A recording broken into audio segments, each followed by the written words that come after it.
Oui, il y aura bien des secondes vagues systémiques et de tout. Oui, le Covid et les mesures qu'il permet de justifier sont et seront probablement instrumentalisées par les gouvernements, mais simplement en tant que catalyseur pour aboutir de façon anticipée à un schéma global et mondial plus large. Oui, le confinement local ou total, comme le chômage partiel, pourrait servir de régulateur des mouvements sociaux, même si la hausse actuelle le fera probablement d'elle-même. Avant de conclure en reliant la situation post-Covid, le vaccin, la 5G et le grand reset monétaire pour arriver au transhumanisme. Donc bonjour à tous, abonnés historiques et nouveaux venus sur les dernières vidéos. Maintenant que j'ai épuré, du moins à mes yeux, la question du non-sens, du non-port du masque, nous allons pouvoir taper dans le dur, si je puis dire, et la suite du programme. Mais ce détour sur le totem qui est devenu le non-port du masque, le totem des contestataires, de l'ordre, de tout ce que l'on veut, d'un tas de choses d'ailleurs, totem qui a acquis cette espèce de rébellion en dit long sur l'état d'esprit et la suite que cela présage, ou non d'ailleurs. Nous allons constater donc les conséquences de la mise en œuvre d'un plan catalysé par cette opportunité qui, à mes yeux, est un accident et n'est pas volontaire, mais pourquoi pas, mais qui permet à cet ordre mondial une justification inespérée pour sortir de la spirale infernale dans laquelle la finance mondiale se trouvait. Donc cette vidéo me semble une des plus importantes dans la mesure où je pense qu'elle décrypte ce qui se prépare et qu'elle parle tout simplement du futur, de notre futur, donc de notre vie. Une sorte de conclusion portée par la réflexion précédente et les vidéos précédentes, une sorte de conclusion que j'avais annoncée dans une bande-annonce qui s'intitulait « Il ne faut jamais gâcher une bonne crise ». Retour en arrière, si l'ordre mondial existe, effectivement, il existe depuis Yalta, quand Churchill, Roosevelt et Staline, sous les yeux de Gaulle qui essayait de sauver ce qu'il pouvait, se sont partagés le monde. Puis ensuite sont venus les accords de Bretton Woods en juillet 44, qui définissaient dans les grandes lignes ce qu'allait être l'ordre financier mondial, qui ont mis en place le FMI. Et le moins que l'on puisse dire, c'est que tout a été documenté, y compris la place de l'oligarchie dans le système. Ce nouvel ordre, on peut l'appeler nouvel ordre, à mon avis, à partir de 1971, quand le président Nixon a décidé de décorréler le dollar de l'or pour pouvoir imprimer du dollar papier en réponse au déficit commercial américain de l'époque. Et c'est là, ça paraît idiot de revenir là-dessus, mais c'est là que c'est la base de tout le problème financier mondial actuel, mais aussi la base de la solution retenue pour continuer à faire tourner le monde comme il tourne, c'est-à-dire au profit effectivement de cette espèce d'oligarchie. Oligarchie qui évolue avec le temps. Mais avant tout, on va faire un point sur la situation actuelle pour pouvoir partir d'un terreau et voir comment derrière ça va pouvoir évoluer. Donc, contrairement au Covid, ce dont on est sûr, et tous les spécialistes s'accordent, contrairement aux médecins qui se chamaillent sur les plateaux télé, tous les spécialistes d'économie s'accordent sur le fait qu'il y aura bien une deuxième vague, mais une deuxième vague de chômage et de faillite. Nous verrons dans la prochaine vidéo que la Chine est et doit, et donc restera, l'usine du monde, quoi qu'il se passe. Dans les années 2000, Serge Turuc avait imaginé des entreprises sans usine. Nous y sommes. Et rien ne s'est arrangé depuis la crise du Covid, qui a commencé par un mensonge d'État, ce qui est quand même grandiose, hein, c'est type URSS, mensonge d'État en raison de l'absence de masques, dont certains fonctionnaires zélés sont allés jusqu'à en brûler alors que la crise du Covid venait d'être déclarée. Zélés ou lobotomisés, tels qu'ils peuvent l'être dans notre technostructure. Donc, si tous les économistes sont d'accord sur la suite du Covid, ou du moins sur les conséquences de ce Covid qui ont été le confinement et l'arrêt de l'économie de la planète, ils ne sont pas tous d'accord sur la façon dont ça va se dérouler derrière, et donc ils décrivent la suite par des lettres L, V, U, et une qui me plaît bien, qui est le cas. Le cas, c'est un économiste, François Langlais, qui l'utilise, c'est-à-dire qu'en gros, Je pense que c'est exactement ce qui va se passer. C'est typiquement caractéristique de la façon dont les crises rebattent les cartes, c'est-à-dire qu'il va y avoir une branche du cas qui monte et une branche du cas qui descend. Toujours menaces et opportunités. Opportunités pour ceux qui sont sur la branche montante, donc forcément les biotech en ce moment, les GAFAM, et les menaces pour ceux qui sont sur la branche du bas, à savoir l'industrie aéronautique et autres industries lourdes. Et donc ce devrait être une raison suffisante pour orienter l'argent public qui coule à flot sur le plan de relance pour supporter les entreprises qui montent, plutôt que de procéder à de l'acharnement thérapeutique sur celles qui sont moribondes et qui étaient potentiellement moribondes avant la crise. Donc, une fois qu'on a dressé ça, on va faire un peu de prospective pour regarder ce qui va se passer et à quoi nous pouvons nous attendre. Même si, à ma connaissance, pour la première fois au monde, moi je pense que c'est la première fois au monde où l'ensemble de l'humanité regarde dans la même direction et gère le même problème. Pendant les guerres, il y avait à gauche, à droite, et chacun avait ses clans. Là, l'ensemble de l'humanité est fixé, les yeux fixés sur ce Covid. Et pourtant, même problème, même terre, et il y aura des réponses différentes par région, des réponses et des conséquences différentes par région, par pays, par sous-région, par secteur d'activité. Et donc cette crise va être particulièrement violente, mais disparate. Dans tous les cas de figure, il y a une règle qui restera applicable, c'est que comme dans toute crise, les pauvres sortent plus pauvres, les riches plus riches, et la middle class, la classe moyenne, s'est fait laminer, puisque c'est elle qui est corvéable et taillable à merci, et donc elles font comme neige au soleil, et je ne vois pas de raison majeure pour laquelle ce serait différent cette fois-ci. Donc la nation France, elle, s'est fracturée, et la société est et va être de plus en plus fragmentée. Il est loin le temps où tout le monde était Charlie et embrassait les flics. Alors ça aussi, c'est un effet catalyseur d'une crise. Soit effectivement, elle soude autour d'un ennemi elle se soude face à un ennemi commun autour d'un chef. Faut-il encore que ce chef soit légitime et légitimé?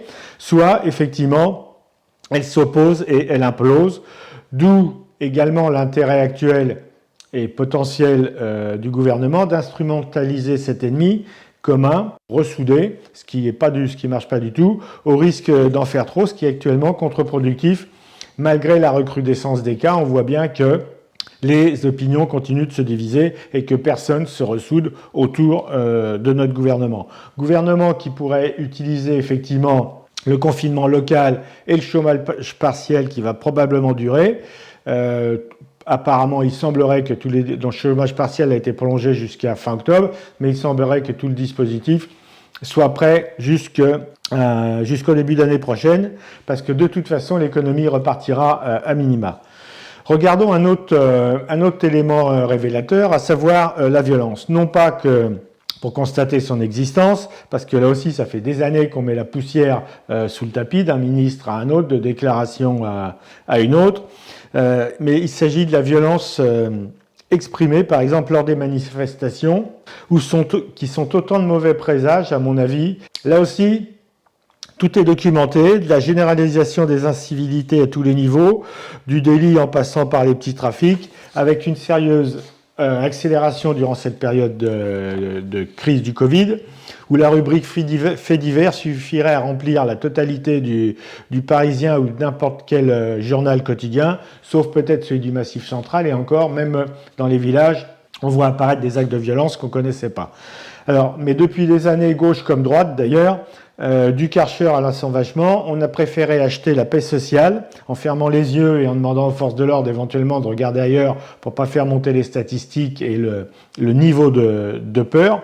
Et donc aujourd'hui, on en est arrivé à ce que le ministre de l'Intérieur appelle un ensauvagement. Ensauvagement, non, que refuse Emmanuel Macron, parce que il est vrai qu'en fonction de l'agenda politique de chacun et de sa vision, tuer un chauffeur de bus parce qu'il vous demande de porter un masque ou savoir si vous avez un titre de transport à jour, ça peut être. Alors, c'est Emmanuel Macron qualifie ça de banalisation de la violence. Effectivement, c'est la banalisation de la violence quand on arrive à tuer tout ce qui représente un peu le règlement et l'ordre. L'ordre qui sert surtout au vivre ensemble.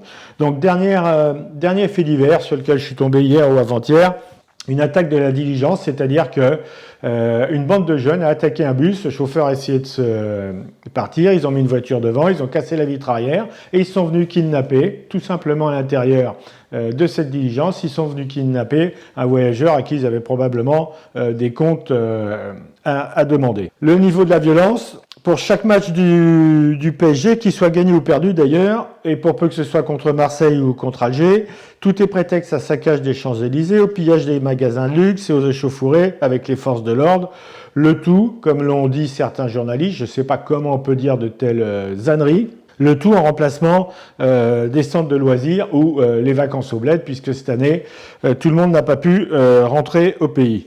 Comment on arrive à justifier des guet-apens, des pompiers qui sont quand même là pour sauver des vies par des prétextes aussi cons. Alors, après avoir eu Christine Taubira, on ne peut pas nommer Éric Dupond-Moretti, ministre de la Justice, s'oppose. Ministre de l'Intérieur, qui d'ailleurs envisage de soigner les problèmes de la violence par l'utilisation des drones pour faciliter l'identification des gens. Je ne vois pas à quoi ça sert d'identifier les gens, dans la mesure où aujourd'hui, il y a 200, ou la semaine dernière, il y avait 234 maires qui avaient fait l'objet d'une agression, et aucun des agresseurs n'est passé par la case prison. Ils sont tous ressortis du commissariat, au mieux avec un rappel à la loi et quelques travaux d'intérêt généraux, et ils sont ressortis avant le maire et surtout le fonctionnaire de police qui remplissait le rapport. Donc identifier ou pas, ça ne sert à rien, tant qu'il n'y aura pas de sanctions pénales ou autre miracle à trouver. Et d'ailleurs, à ce sujet, un des policiers disait c'est comme vider la mer à la petite cuillère. Donc, par contre, un des élus de Grenoble qui s'est fait agresser a eu la chance, en lot de consolation, de recevoir un beau message de Jean Castex, notre Premier ministre. Ça devrait lui suffire. En tout cas, il faudra qu'il s'en contente. Et je ne parle pas des 10 000 personnes fichées pour radicalisation, dont une ou deux, comme en 2015, pourraient gérer une surcrise. C'est-à-dire un attentat en ce moment, je ne sais pas comment on répartirait nos forces de police entre le contrôle du confinement et du port du masque, et puis les mesures antiterroristes qu'il faudra encore renforcer. On n'en parle pas, sinon je vais encore me faire accuser de vendre de la peur. Pas plus qu'on va parler des radicalisés qui sont aujourd'hui emprisonnés et qui vont retrouver la liberté. Aujourd'hui, 18% des jeunes Français refusent de condamner les attentats de Charlie Hebdo en 2015. Là aussi, ça vous donne une idée du contexte général dans lequel on évolue. Donc, devant une telle débâcle, nombre de serviteurs de l'État, comme déjà les militaires, certains médecins, les infirmiers et bien d'autres métiers, pourront probablement raccrocher le treillis, la plaque de police ou la blouse blanche pour aller exercer leurs compétences dans le privé, et éventuellement à l'étranger de façon plus rémunératrice, et en réponse à ce niveau de dysfonctionnement. Et donc la conséquence de ça, elle est évidente. La sécurité des citoyens comme leur accès aux soins sera de plus en plus inégale, et nous verrons probablement fleurir, comme aux États-Unis, des lotissements sécurisés avec le badge, le vigile, les clôtures, la vidéosurveillance, la reconnaissance faciale et tout ce que l'on veut. Pendant ce temps-là, les quartiers les plus défavorisés, pour pas employer un autre mot, seront sous la loi des trafiquants ou des imams dont le pouvoir a été également largement documenté. Pour rappel, à mes yeux, la chute de l'Empire romain a commencé quand ils ont recruté des mercenaires. Donc, voilà pour le point sociétal sur la violence. Maintenant, on va aborder l'aspect économiquement. Alors, je ne sais plus quel économiste avait dit au fin du 19e que pour que le capitalisme soit durable, puisqu'on sait que le communisme, lui, est mortel, pour que le capitalisme soit durable, il fallait que l'évolution des salaires, donc du pouvoir d'achat, augmente, l'évolution se fasse de façon cohérente avec l'augmentation de la productivité. En gros, on aurait dû avoir deux droites parallèles. Vous savez bien qu'on n'en est pas là. Et donc, ça a été et c'était je dirais, la raison même légitime et légitimée par une grande partie de la population du mouvement des Gilets jaunes, avant ces dérives violentes, ces tares congénitales et ces choix stratégiques pour le moins discutables. Mais depuis, les fameux 0,1% les plus riches, ou même les 10% les plus riches, ont compris qu'ils avaient un peu trop tiré sur la ficelle et que ça risquait d'exploser. Et donc, ils vont jouer avec des artifices pour faire remonter le pouvoir d'achat. Donc, les artifices, c'est du chômage à 84%, ce sont des primes, comme la prime de rentrée scolaire, par exemple, qui a été augmentée de 200 €. Donc, elle s'élevait à 500 €. On sait qu'une rentrée scolaire, ça coûte entre 200 et 300 €. Donc le reste, ça va servir soit à acheter des produits de première nécessité, parce que les budgets étaient quand même ric-rac, et le pouvoir d'achat est vraiment un problème aujourd'hui dans ce pays.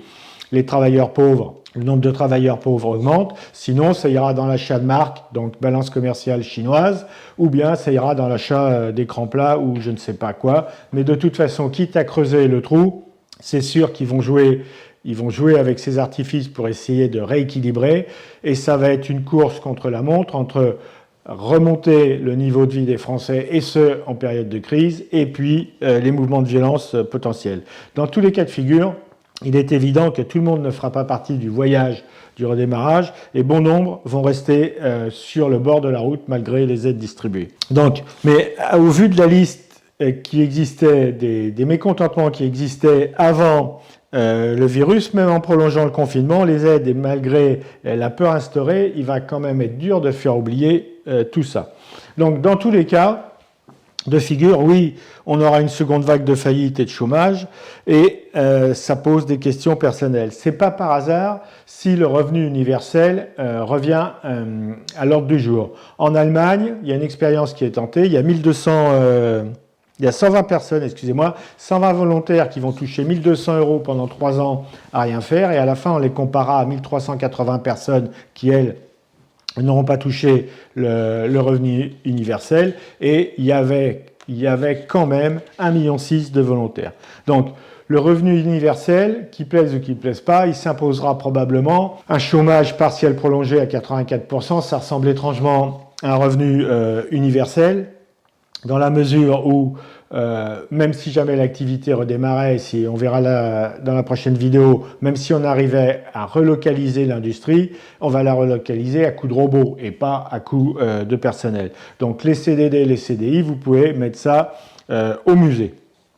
Alors, politiquement, sous l'aspect sociétal, aspect politique, risque-t-on une seconde vague de populisme? Même si le mot populisme ne me plaît pas, on va dire que tout le monde en comprend le sens qui lui est donné à tort en ce moment. Eh bien, Brice Couturier en a fait une super chronique sur le tour du monde des idées France Culture qui a été diffusée le 25/08, en s'appuyant sur une étude du Tony Blair Institute for Global Change. Et donc, la majorité des gouvernements populistes, là aussi le nom, encore une fois, ça m'égratine, n'a pas sous-estimé la gravité de l'épidémie, à part 5. Et sur ceux qui l'ont traité correctement, seuls 3 l'ont traité de façon autoritaire. Alors, maintenant qu'on a fait ce tour d'horizon, face à une telle situation, quid de la suite? Et là, nous allons aborder le point important, à savoir le point financier sur le paradigme des banques centrales. Donc, cette analyse financière est construite sur la base d'une super vidéo qu'a sorti Cédric, le trader surfeur ou le surfeur trader. Si vous êtes arrivé jusque-là, vous trouverez le lien. Je vous le donne pas parce qu'il l'a pas mis sur YouTube pour pas se la faire exploser, parce que on va dire que ce sont des propos décalés. La base du problème, et je reviens à ce que je vous ai dit tout à l'heure, la base et la solution du problème, c'est le changement de paradigme, justement, qui a eu lieu en 1971, donc quand on a décorrélé le dollar de l'or pour imprimer de la monnaie papier. Là-dessus sont venus s'ajouter des taux d'intérêt négatifs, et donc ça permet ce que certains appellent l'hélicoptère-monnaie, c'est-à-dire qu'on distribue de l'argent qui vaut plus grand-chose, mais alors Cédric dit l'argent est devenu une nouvelle énergie libre qui fait fonctionner la bourse et crée une nouvelle technologie tous les 5 ans. Donc ça donne des liquidités aux investisseurs liquidité quasiment gratuite qu'ils investissent et ça fait monter les cours de façon artificielle et ça n'a plus rien à voir, les cours de bourse n'ont plus rien à voir avec la valeur et les résultats d'une entreprise. Donc, les marchés financiers sont complètement décorrélés des réalités économiques. C'est le paradigme des banques centrales qui prévaut sur celle des cours et forcément, ces profits financiers n'atterrissent pas dans la poche des salariés. Donc, les salariés qui avant achetaient une maison avec un crédit sur 15 ou 20 ans, et bien maintenant sont sur 25 voire 30 ans, pendant que les bulles, elles, continuent, bulle immobilière, bulle de l'or, bulle Internet à l'époque, bulle des biotech, et maintenant bulle, il y a déjà une première bulle du Bitcoin qui avait fait plus 4000% en 2018, qui s'apprête à redémarrer, même si en ce moment il y a une violente consolidation.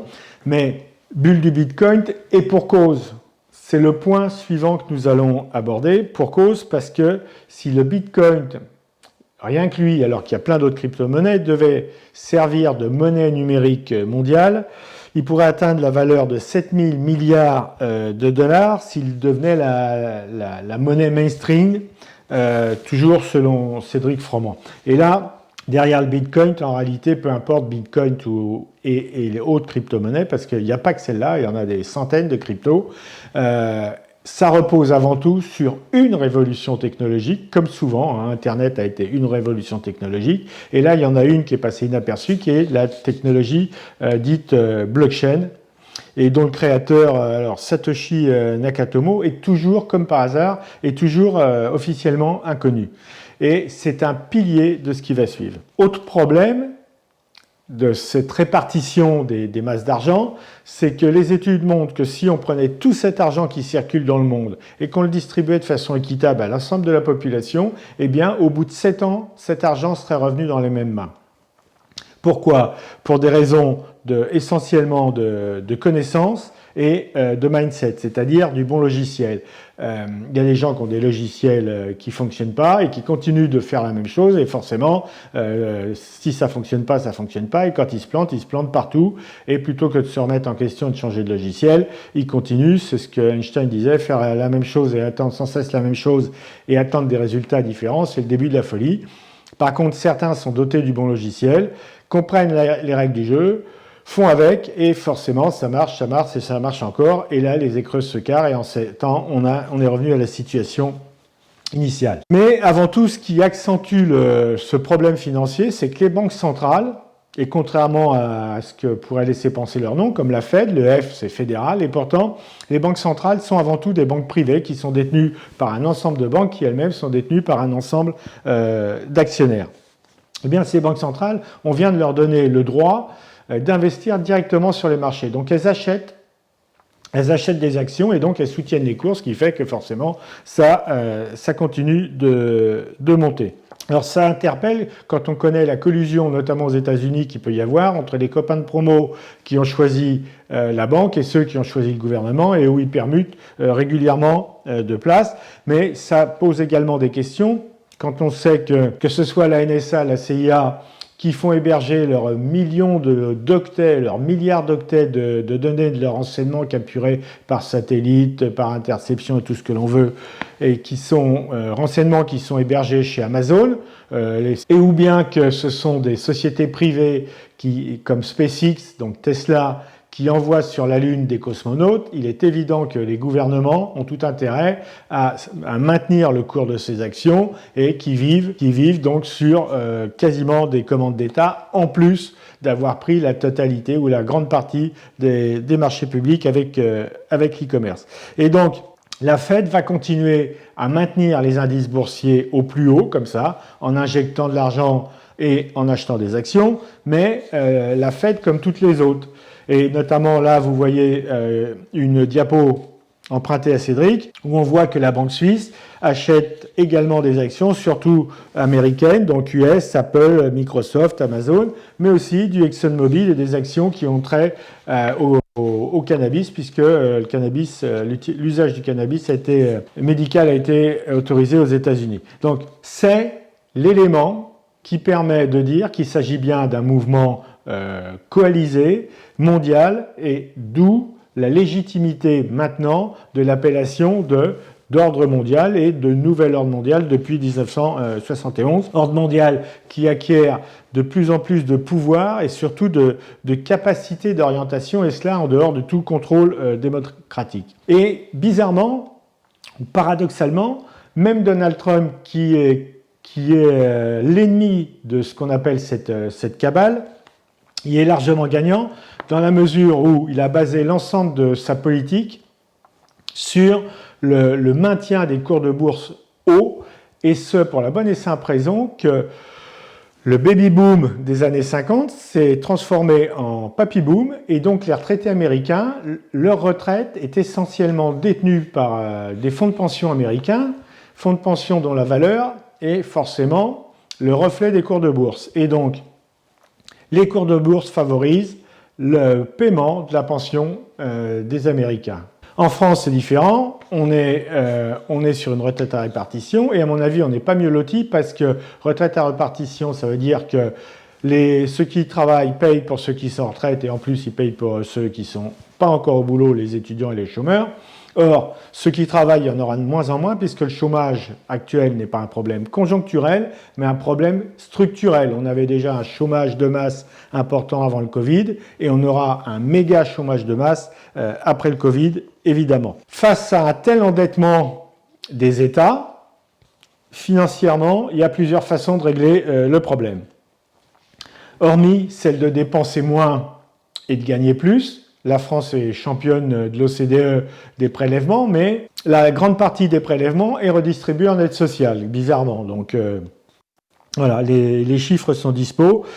Donc il y a plusieurs façons de traiter ça. La première, c'est de faire défaut. Alors la France a déjà fait défaut plusieurs fois, mais ça fait mauvais effet de faire défaut quand on dépense plus que ce qu'on gagne. Et donc quand le mois suivant, il faut retourner voir les prêteurs qu'on a éventuellement plantés pour leur demander à nouveau de bien vouloir nous prêter de l'argent, ça marche nettement moins bien. Alors, il fut un temps également où il y avait la guerre. 14 et 39 ont permis aux États-Unis de transformer leur économie qui était moribonde en économie de guerre en vendant notamment des bateaux un peu pourris à leurs amis anglais. Et si j'aborde le point, c'est parce que bien qu'on soit focalisé sur le Covid, le port du masque ou pas le port du masque, la relance économique, il est intéressant de regarder ce qui se passe en ce moment entre la Chine et les États-Unis, au-delà de la guerre commerciale qui va bon train, notamment en mer de Chine. Le Pentagone vient de reconnaître que la Chine avait beaucoup plus de bateaux que les États-Unis et que ce serait probablement la première puissance militaire d'ici les années 2030. Avant l'euro, il y avait également une autre façon de lisser un peu les dettes, c'était le tour de passe-passe de la dévaluation, chose que font certains pays, comme la Chine par exemple. Et là, regardez, là, le regard du cobra qui en dit long sur la suite. Alors, mais je cite, « Cette fois-ci, la dette de la crise devra être remboursée, avertit l'ex numéro 1 de la BCE, Mario Draghi. » Alors, Mario Draghi, l'ex numéro 1 de la BCE, c'est le représentant justement de ce nouvel ordre mondial. Entre autres, un des représentants, parce qu'ils sont quand même beaucoup. Donc, il n'y a qu'une solution qui est déjà sur les rails et concertée à l'échelle mondiale, d'où l'importance de la dernière réunion européenne où Emmanuel Macron a essayé de convaincre Angela Merkel, enfin a mis Angela Merkel de son côté pour convaincre les pays dits radins, parce qu'il faut vraiment que cette impression de monnaie des banques centrales soit générale pour arroser l'ensemble de la planète. La solution retenue, elle a été clairement annoncée par la Fed, donc la Banque fédérale américaine, dont la première mission, c'est quand même de veiller à l'inflation, c'est-à-dire d'en limiter. Et bien là, dans le discours qu'a tenu la Fed le 27/08, elle a clairement annoncé qu'elle allait laisser filer l'inflation et elle se verrait bien à 2%. Et 2% plus 2% plus 2% sur 20 ans, ça vous lisse la dette, que ce soit pour les particuliers et pour les États. Einstein disait les intérêts composés sont la puissance, la force la plus importante de l'univers. Et effectivement, sur 20 ans, ça s'appelle l'inflation, même si en ce moment on est en déflation. Et l'inflation est un impôt qui n'en porte pas le nom. Donc quand notre ministre des Finances nous dit qu'il n'y aura pas d'impôt Covid, mis à part la CSG des retraites qui va augmenter, puis leurs pensions qui vont être limitées, il n'a pas entièrement tort. Parce que l'inflation, ça s'appelle pas un impôt, et pourtant, c'en est bien un. Et quelles conséquences va-t-il avoir? Eh bien, en ce qui nous concerne, nous particuliers. Donc, l'inflation est mauvaise pour les rentiers parce qu'elle lamine leurs biens. Et par contre, les spéculateurs se goinfrent puisque ça grimpe à chaque fois. Donc, si vous avez des placements, il va falloir les sécuriser sur des valeurs refuges. Et là, on va faire un peu d'économie, on va dire, de monsieur tout le monde. Il va falloir les sécuriser sur les valeurs refuges que sont l'immobilier, l'or et surtout fuir le dollar, l'euro, qui vont être imprimés à tout va et donc qui vont forcément garder leur valeur faciale mais perdre leur valeur réelle de façon mécanique. Mais surtout, fuyez l'assurance vie. Alors je sais que je vais encore me faire plein de copains là-dessus. L'assurance vie, c'est certainement le plus mauvais placement que vous pouvez avoir en ce moment. Et c'est pas un hasard si le taux d'épargne des Français, qui est essentiellement placé en assurance vie, si le taux d'épargne des Français avant la crise était égal à la dette du pays. Si les prêteurs nous prêtent, c'est pour deux raisons. C'est parce que d'abord la France est un pays qui sait encore lever de l'impôt, et puis l'épargne des Français est parfaitement saisissable. Ça s'appelle tout simplement la loi Sapin 2 et des directives européennes. En cas de faillite, les banques ont le droit de saisir les avoirs de leurs clients. Donc vous aurez à la place un beau certificat type emprunt russe, je sous-signé banque machin, reconnais devoir à monsieur machin, tant. Vous pourrez mettre ça au-dessus de la cheminée. Et donc les banques et les assureurs, qui sont souvent des banques, ont la capacité de vous confisquer votre bien. Et des cas de faillite, j'en vois arriver un, mais alors gros comme une maison. On a parlé tout à l'heure, et c'est pour ça que c'est une crise qui est systémique et tout est lié. On a parlé tout à l'heure du chômage à 84%. Il semblerait que le gouvernement essaye de tordre le bras aux assureurs pour prendre en charge le risque Covid et ses conséquences. Et dans ces conséquences, il y a le chômage partiel à 84% que l'État aimerait bien refiler tout ou partie aux assureurs. Le problème, c'est que les assureurs n'ont pas le droit de couvrir des risques au-delà de leurs fonds propres. Sauf si leurs fonds propres augmentaient. Et la meilleure façon d'augmenter ces fonds propres, c'est bien de saisir votre argent, l'argent des particuliers, qui deviennent des quasi-fonds propres pour la banque et qui permettraient aux banques et assurances d'effectivement de prendre en charge une partie des conséquences financières de chômage partiel. Donc, si jamais vous êtes courtier en assurance, vous pouvez toujours chercher une formation d'auto-école ou de boucher. Je ne sais pas, mais ça va certainement bouger de ce côté. Pour revenir sur l'économie, en période inflationniste, il vaut mieux être endetté à taux fixe, et là je mets si et seulement si, vous avez les capacités à rembourser derrière. C'est-à-dire, si vous avez des liquidités, vous les placez en or et elles servent de caution, et vous ne faites pas des montages avec des endettements trop importants, mais ça vous permet de bénéficier de l'effet de levier et de la dette et de l'inflation. Et donc, surtout pas de liquidité dans l'endroit le moins sûr où puisse être votre argent, c'est-à-dire à la banque. Parce que les 100 000 € garantis, tout le monde sait que si tous les particuliers allaient à la banque retirer leur argent, c'est bank run, et ça serait comme en Grèce, on vous dirait, et ça nous pend au nez, eh bien, vous avez le droit de retirer 300 € par semaine ou 500 € par semaine, et les distribanques vous en donnera pas plus que votre banquier au guichet qui sera d'ailleurs fermé. Remarque sur les valeurs refuges que sont l'or, le patron de aucoffre.com, et je ne suis pas commissionné là-dessus, rassurez-vous, a l'habitude de dire que l'or n'augmente pas, même s'il y a des fluctuations et qu'on peut spéculer sur l'or, mais c'est des cours sur du temps long. La vie de l'or, c'est du temps long. L'or, c'est fait pour transmettre à ses enfants et sécuriser son patrimoine. Et il a l'habitude de dire que l'or est constant. Parce que l'or est toujours la valeur de l'or est toujours exprimée par rapport au dollar ou à l'euro. Et c'est pas l'or qui monte, c'est le dollar ou l'euro qui baisse puisqu'on en imprime sans cesse. Donc l'or comme valeur refuge, si votre arrière-grand-père vous avez légué une once d'or il y a 100 ans, avec une once d'or, on achetait, je crois, une vache. Eh bien, aujourd'hui, avec une once d'or, on achète toujours une vache. L'or a comme fonction de maintenir la valeur et notamment des valeurs que vous souhaitez transmettre. Et donc, je clôture là-dessus pour arriver à la conclusion sur les futurs possibles et sur ce pulse qui est en train de se dessiner sous nos yeux. Donc, il y a un adage en bourse qui dit « les arbres ne grimpent pas jusqu'au ciel ». C'est vrai, sauf si ce sont des arbres artificiels, comme nous venons de le montrer. Donc, plusieurs hypothèses.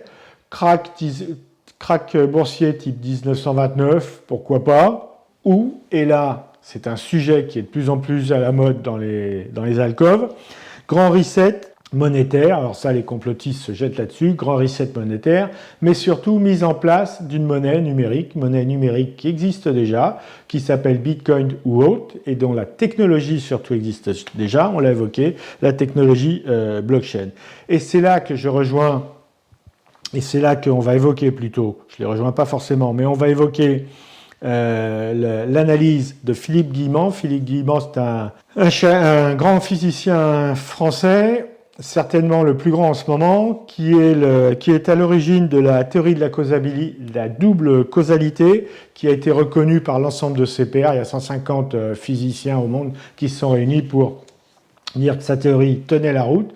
Alors même si là il sort de son domaine, il dit que, et je cite, une monnaie numérique a besoin d'une identification forte, donc numérique, et la meilleure identification numérique qu'il puisse y avoir, c'est l'identification numérique corporelle, c'est-à-dire du puçage. On vous met une puce et vous démarrez l'ordinateur, vous ouvrez la porte et vous retirez votre argent, ou le vaccin. Et dans une vidéo précédente, je vous ai démontré que le vaccin du Covid, mais tous les autres, seront dorénavant numériques. Et à cela, il fait le lien avec la 5G.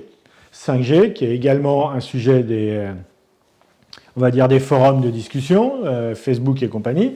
Et donc, pourquoi la 5G? Parce que la 5G, ce n'est pas de la 4G améliorée, même si elle va soulager un peu les réseaux 4G. La 5G, elle est faite pour faire de la transmission haut débit de machine à machine. Et ces machines peuvent très bien être des nanomachines. Donc, éventuellement, vous voyez où je voulais en venir, des nanoparticules qu'on vous aura injectées dans le vaccin qui pourront potentiellement être activées ou reprogrammées avec la 5G. Voilà la théorie de Philippe Guillemant, et il la voit en 9 étapes. La première étape, le confinement, on y est passé. Deuxième étape, le déconfinement, total ou partiel. Troisième étape, le port du masque, on est en plein dedans. Quatrième étape, la vaccination. Donc on sait que 20% des gens refuseront d'être vaccinés, mais 80% des gens accepteront d'être vaccinés. Il n'y aura même pas besoin de les forcer, ils vont se battre pour avoir le vaccin. Et c'est pourquoi d'ailleurs, on verra après, mais les 20% qui refuseront de se faire vacciner seront exclus de la tribu mondiale. Pas le droit de prendre l'avion, pas le droit de rentrer dans la fonction publique, pas le droit de je sais pas quoi. Ensuite, vaccination, micropuçage, bien, on vient d'en parler. Monnaie numérique, on l'a évoqué avec la technologie de la blockchain. Traçage humain, donc par les biomarqueurs qu'on aura mis dans les vaccins, en plus de la reconnaissance faciale actuellement. Et interfaçage numérique de l'humain. C'est en cours puisque Tesla est allé mettre des capteurs dans le cerveau d'un porc pour commander un ordinateur, en attendant de le faire avec un homme. Et Elon Musk, le patron de Tesla, est également un partenariat sur les vaccins avec un labo allemand, et Google, lui, veut simplement tuer la mort. Et tout ça pour arriver à la 9e étape, selon Philippe Guillemant, le transhumanisme cher au professeur Alexandre, qu'on voit passer régulièrement en ligne. Donc, nous serions aujourd'hui à la marche 3, c'est-à-dire port du masque, pour aller vers la marche 4, la vaccination. Et là, il va y avoir un grand pas à franchir dans la soumission. Alors, certes, ce n'est qu'une vision d'un scientifique qui, par ailleurs, sort de son domaine, là, mais aussi brillant soit-il, mais en décortiquant, comme on l'a fait, les pièces du puzzle, c'est-à-dire le Covid, les impacts du Covid sur le fonctionnement de l'économie, la monnaie, la 5G, les vaccins, on voit bien que le dessin du puzzle commence à apparaître. Donc la suite, le point de destination semble connu, les chemins peuvent être avec des boucles de rétroaction, et puis c'est pas une ligne droite. Donc régime totalitaire ou révolution, tout est possible, mais dans tous les cas, ça se fera rarement dans la dentelle. J'ai pas connu, historiquement, on n'a pas connu de rupture de ce niveau qui se sont faits en douceur. Et par ailleurs, le diable s'habille toujours en Pravda.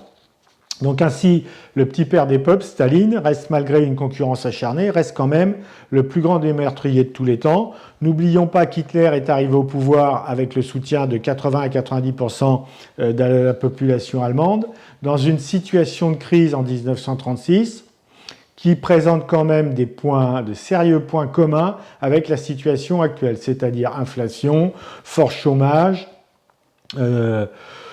des aveux des élites, perte de confiance et pouvoir d'achat qui s'était fait laminer, et ainsi de suite. Alors, quant à savoir qui sont les nouveaux maîtres, la réponse, je viens de vous la donner. Qui a profité de la crise en dehors des big pharma qui faisaient déjà partie de ce nouvel ordre mondial, si ce n'est les GAFAM. Quand vous regardez les cours des actions, la valeur boursière d'Apple vaut à elle seule l'équivalent du CAC 40. Le patron d'Amazon, en une journée, a gagné 5 milliards de dollars, et pour passer à 200 milliards de fortune, jamais dans l'ère moderne, une personne n'avait détenu autant d'argent. Donc, la question, c'est vont-ils remplacer les anciens du nouvel ordre mondial? La question, elle n'a pas de sens. Ils font déjà partie de cet ordre mondial où les loups ne se mangent pas entre eux et les moutons restant à tondre sont encore suffisamment nombreux, même pas en jaune. Ils ne vont pas y rentrer. Ils sont le nouvel ordre mondial. Ils structurent le chaos. Alors le chaos, une belle définition, c'est ce qui n'est qu'un ordre qui n'a pas encore été déchiffré tant qu'on n'a pas le décodeur.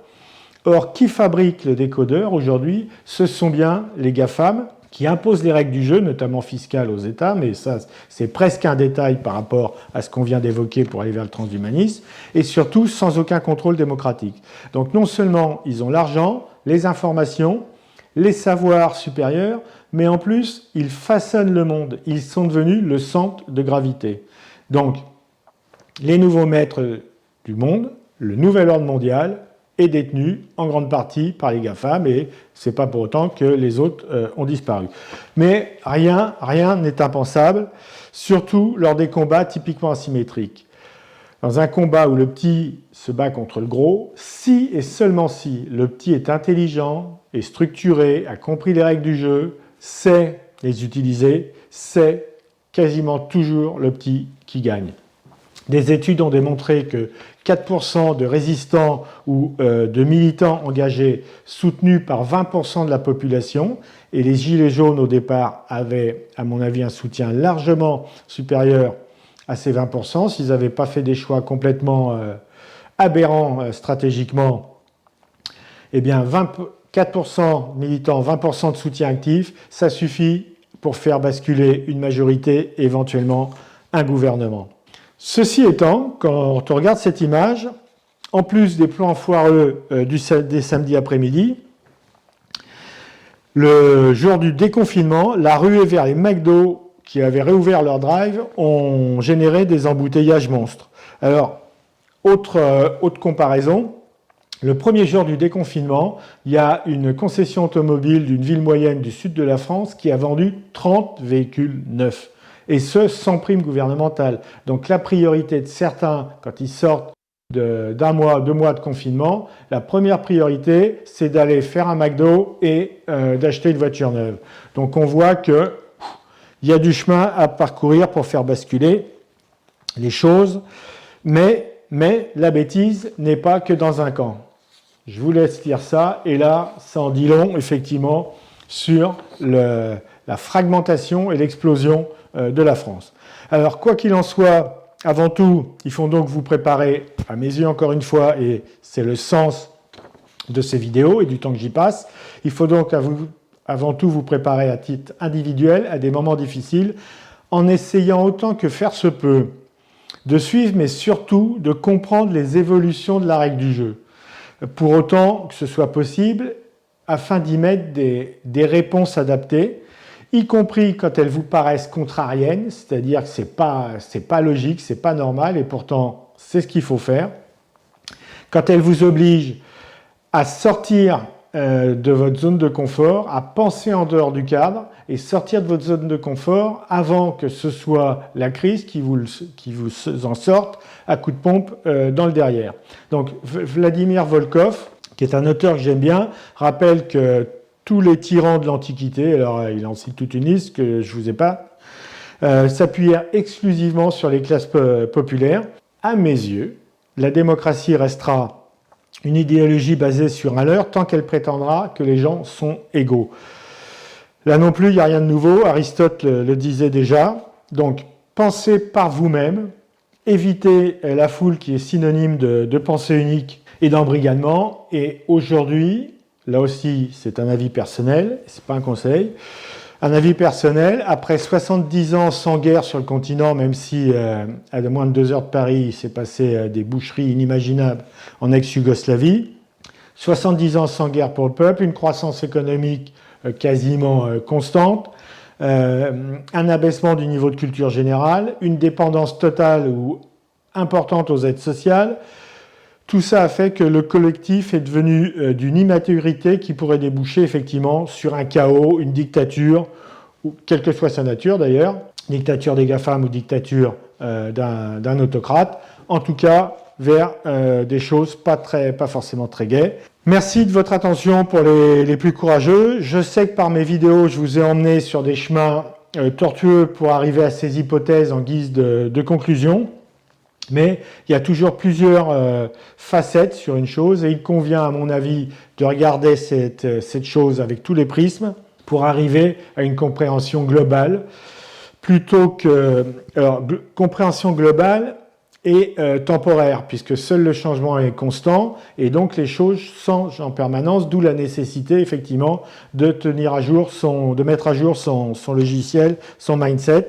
Et à mes yeux, seuls les complotistes simplistes se contentent d'un seul prisme, pour peu qu'ils soient prémâchés par un gourou ou une secte qui pullule en ce moment en ligne. Donc voilà, je vous remercie. À bientôt pour un zoom sur les impossibles démondialisation et relocalisation heureuse, qui sera ma dernière vidéo de cette série, avant de revenir sur un rythme un peu plus normal de décryptage.